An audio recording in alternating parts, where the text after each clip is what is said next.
بالله من الشيطان الرجيم بسم الله الرحمن الرحيم زين للناس حب الشهوات من النساء والبنين والقناطير المقنطرة من الذهب والفضة والخيل المسومة والأنعام والحرث ذلك متاع الحياة الدنيا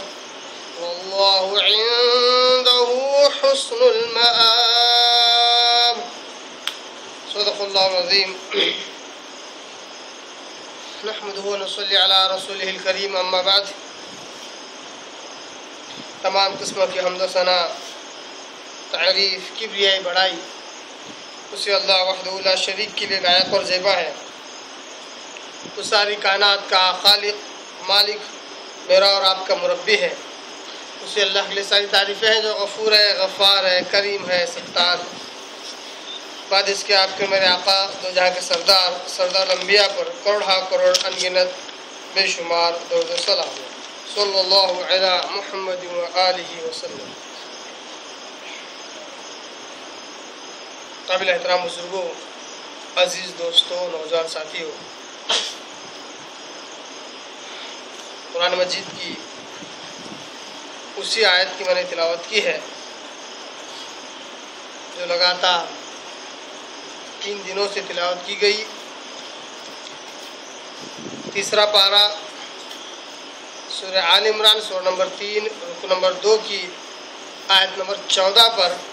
یہ ہمارا آج کا چوتھا درس ہے۔ اللہ تبارک تعالیٰ کہتا ہے زُيِّنَ لِلنَّاسِ حُبُّ الشَّهَوَاتِ مِنَ النِّسَاءِ، خوبصورت اور آراستہ کر دیے گئے ہیں انسان کے لیے مرغوب چیزوں کی محبت، عورتوں کو، بیٹوں کو، خزانوں کے خزانے جمع کرنے کو جو سونے اور چاندی سے ہوتے ہیں، نشان زدہ گھوڑے جمع کرنے کو اور پالتو جانوروں کے رکھنے کو اور کھیتی اور باڑی اور باغات کے رکھنے کو، ان ساری چیزوں کو اللہ تبارک تعالیٰ نے مزین اور آراستہ کیا ہے۔ یہ ساری مرغوب چیزیں ہیں، اس کی محبت انسان کے دل میں ڈال دی گئی ہے۔ ذالک متاع الحیات الدنیا، جتنی بھی چیزیں ہیں یہ دنیاوی اعتبار سے فائدہ اٹھانے کی چیزیں ہیں۔ واللہ عندہ حسن المآب،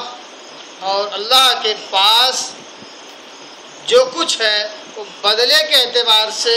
ثواب کے اعتبار سے بہت بہتر ہے، بہت ہی اچھا ہے۔ یہ تھا اس آیت کا لفظی ترجمہ۔ اب تک ہم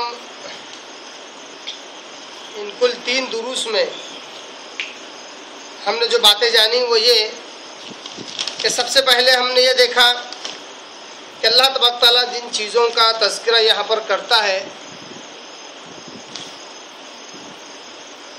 وہ چیزیں طبعی اعتبار سے محبوب ہیں، فطری اعتبار سے انسان کو یہ چیزیں مرغوب ہیں، پسندیدہ ہیں، انسان کا میلان ان کی طرف جاتا ہے۔ ان کی محبت ناپسندیدہ نہیں ہے، بلکہ اگر بشرطیہ کہ ان کو اعتدال کے اندر رہ کر، شریعت کے دائرے میں رہ کر ان کا استعمال کیا جائے تو یہ محمود ہے نہ کہ مذموم۔ اور ان کی جو آراستگی ہے، ان کو جو مزین کیا گیا ہے وہ اللہ ہی کی طرف سے ہے، آزمائش کے طور پر۔ نبی صلی اللہ علیہ وسلم نے اس فہرست کی سر فہرست عورت کے تعلق سے بہت ہی بہترین خیالات کا اظہار کیا اور کہا کہ اس دنیا کے اندر مجھے 2 چیزیں بہت زیادہ محبوب ہیں، پسندیدہ ہیں، ایک عورت اور دوسرا خوشبو، اور نماز کو میری آنکھوں کی ٹھنڈک بنا دیا گیا۔ اس طرح صحابہ کا بھی یہی معاملہ رہا کہ شادی کرنے کو، نکاح کر کے جینے کو بہت بہتر انسان سمجھتے تھے اس شخص کو جو نکاح کر کے جیے۔ اسی طرح آپ صلی اللہ علیہ وسلم کہتے ہیں کہ دنیا ساری کی ساری فائدہ اٹھانے کی چیز ہے، اور اس میں سب سے بہترین اگر فائدہ اٹھانے کی چیز کوئی ہے تو وہ عورت ہے۔ پھر اس کے بعد عورت کیسی ہو، اس کی صفات ہم نے بتائی کہ اگر آدمی اس کو دیکھے تو آنکھوں کو بھلی لگے، اچھی لگے، سرور پہنچائے، حکم دے تو اطاعت کرے، اور اپنے شوہر کی ناموجودگی میں، غیر موجودگی میں اپنے آپ کی اور اس کے مال کی حفاظت کرے۔ پھر اس کے بعد اگر اس عورت سے جو کہ فہرست کی سر فہرست ہے، شریعت کے دائرے سے نکل کر، اعتدال کی راہ سے نکل کر اگر اس سے فائدہ اٹھانے کی کوشش کی جائے، جو کہ کیا جا رہا ہے، تو نبی صلی اللہ علیہ وسلم اس کے تعلق سے کہتے ہیں کہ لوگوں سن لو، میں نے میرے بعد مردوں کو سب سے زیادہ نقصان پہنچانے والا فتنہ اگر کوئی چھوڑا ہے، آزمائش کا فتنہ اگر کوئی چھوڑا ہے تو وہ عورت ہی ہے۔ اور آج معاملہ یہی ہو رہا ہے کہ اعتدال کی راہ سے نکل کر، شریعت کے دائرے سے باہر جا کر جب اس فہرست کے سر فہرست عورت سے جب فائدہ اٹھانے کی کوشش کی جا رہی ہے تو دنیا میں فحاشت، گندگی اور برائی عام ہوتی جا رہی ہے، اور مردوں کے لیے سب سے زیادہ نقصان دہ چیز ثابت ہو چکی ہے۔ پھر اس کے بعد ہم نے دیکھا والبنین، اللہ تبارک نے جمع کا صیغہ استعمال کیا اور کہا کہ اولاد انسان کے لیے بیٹے پسندیدہ ہیں، مرغوب ہیں۔ بیٹے کا لفظ خود اللہ تبارک نے استعمال کر کے کثرت اولاد کی ترغیب دی۔